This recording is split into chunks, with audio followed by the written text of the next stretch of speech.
ফোনটা আমি জিদ্দার থাকতে কিনছিলাম, আইসি আজকে 9 মাস হয়েছে। ফোন জিদ্দার থাকতে কিনছি, মোটামুটি বছরের উপরে গেছে, সেটার বয়স 1.5 বছরের খান্দা তুই যা। ওয়াল্লা আজকে হঠাৎ আমার আত্মাই পড়ে গেছে এয়ারপোর্টের ভিতরেও, ওইরা সাইডে দিয়ে হালকা দেখছি খালা চিহ্ন হচ্ছে ডিসপ্লের মাঝে পরে গেছে, ব্যাকওয়ার্ড আছে সেট পরে গেছে, মানে খারাপ হয়ে পড়ে গেছে ডাইরেক্ট। আল্লাহ যে বাঁচাইছে, সেট 2 টুকরো হয়েছে না, আমি তো মনে করছি সেট 2 টুকরো হয়ে গেছে। হাতে লইয়া দেখি না, সেটর কিচ্ছু হয়েছে না, খালি উপরে দাগ পড়ছে, খালা দাগ। আধা ঘন্টা বাদে দেখি খালা দাগ গেছে কি, এবার আল্লাহ জানে, আরো দিন আত্মাই বললে মনে হয় রাস্তা ডিসপ্লে দিতেই পারে, কিন্তু খালা দাগ না। খালা দাগর যে ডরাইছিলাম, খালা দাগে লাগে ডরাইছিলাম, খালা দাগ গেছে কি। এমনা যদি আর দিন আত্মাই পড়ে না, আল্লাহ সেটটা ঠিক আর কি, মানে সেটটা রিস্ক আছে। এমন এক সময় যদি সেট নষ্ট হয়, নষ্ট হইতো না ইনশাআল্লাহ, আত্মাই পড়তো না, আল্লাহ বাসে রাখবা। সেট বালা সেট, খুব বালা সেট, স্যামসাং সেট। আমার এই সেটটা খুব প্রিয়, সেটটা আমার সার্ভিসটা খুব সুন্দর।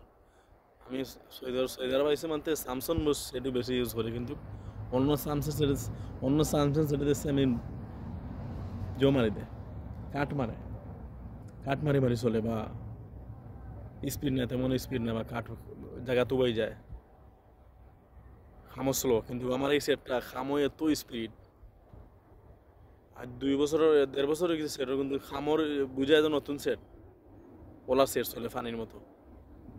যেবেলা সেটটা আত্মাই বসছে, লোক আলোক জাফটা আমি লইছি, মানে আমি জাফটা মারা ওই মনে আর জাফটা মেরে লাভ কি, সেট তো খাম হয়ে গেছে কিবার আত লইয়া।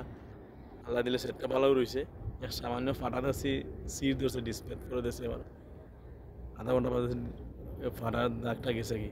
এরপরে সেটটা রিক্সও আছে, যদি আর একদিন আত্মাই বেটাইমে, মানে আত্মা কি যে কোনো আত্মাই মনে হয় যে কোনো সিস্টেম যদি আত্মাই ফইরা টাচ পাস খায়, তো সম্ভাবনা টাচ দেব কি।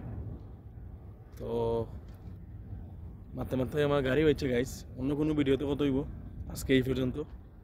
আর দোয়া করবো আমার শরীরটা আল্লাহ সুস্থ করতে, আর শরীরও 3-4 দিন ধরে জ্বরে, আর তারপরে হয়েছে লাগাল ওষুধ খাইলেও কমে, আবার উঠে যায়।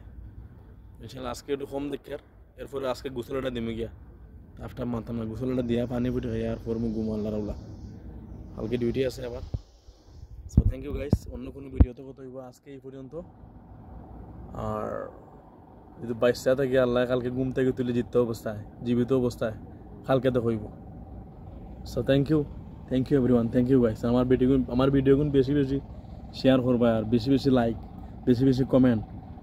আমার পেজও আমি ইউটিউবের লিঙ্ক দিয়ে দিছি।